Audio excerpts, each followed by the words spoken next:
What's up, guys? Iceman here.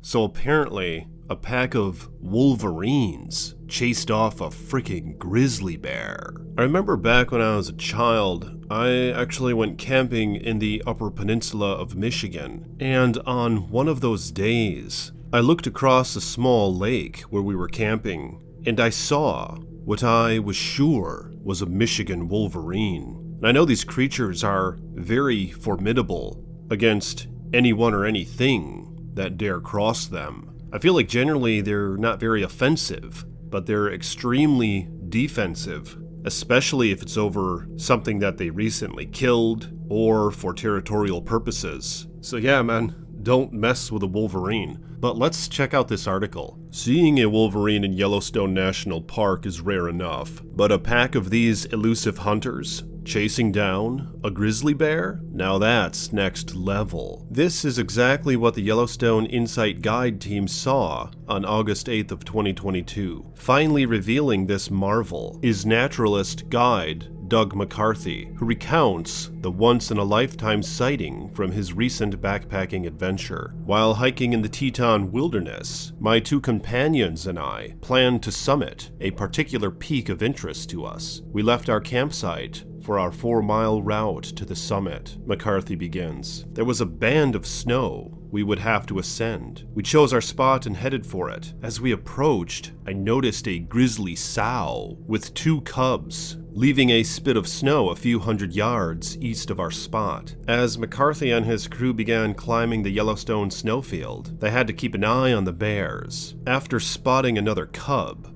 suddenly, Bill noticed that the bears were running. I looked to see why, and noticed a wolverine leaving the top of a big rock, going in the bear's direction. I then spotted another wolverine running toward the bears, and then another. McCarthy marvels. Bill and Steve thought I was crazy till they saw the photos. Anyone would think Doug was crazy for telling them this story. Wolverines are not only endangered, but incredibly elusive mammals. It's rare enough to spot one in Yellowstone, or ever. But to spot these elusive predators, who are notoriously solitary in a group a dozen strong, now that is truly a sighting for the history books, and one Yellowstone National Park will surely take note of. It was very hard for us to keep track of all the wolverines and the bears as they fled the area. McCarthy's initial sighting only got more grand as time went on. As the first wolverines continued to chase the grizzly, Doug saw another group of wolverines, a mother and 2 kits. The wolverines were chasing the bears for quite a while, he continues.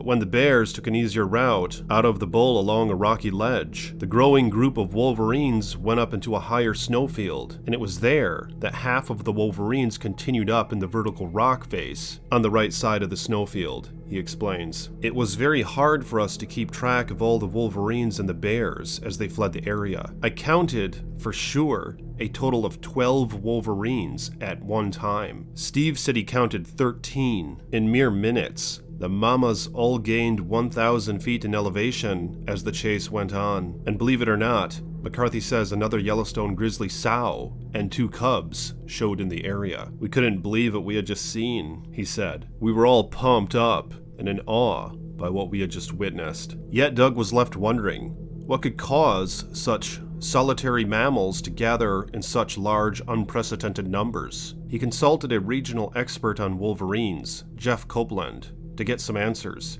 According to Copeland, this event may represent wolverines congregating in higher elevations with a focus on eating army cutworm moths, as we know grizzly bears do. Jeff went on to say that they have documented wolverines consuming white bark pine nuts in the high elevation mountains. Another expert offered a different explanation. There might have been one or more animal carcasses in the vicinity that drew the attention of the wolverines and bears. But what do you guys think about this amazing incident? I feel like there are maybe a few videos out there that have more than one wolverine being spotted in the wild. But this is pretty impressive. Really, it makes me want to check out Yellowstone National Park. I've never been there, and come to think of it, I don't know if I've ever even been in grizzly bear territory. But nonetheless, maybe I should go visit. And if I do, I'll be sure to post some videos. But like this video if you guys will, subscribe to the page if you haven't yet, comment below your thoughts on these matters, and stay tuned for more haunting tales from the Iceman. And I know this story wasn't very haunting, but I just wanted to make a video on it because wolverines are such interesting creatures. So I'll talk to you guys later. Peace be with you.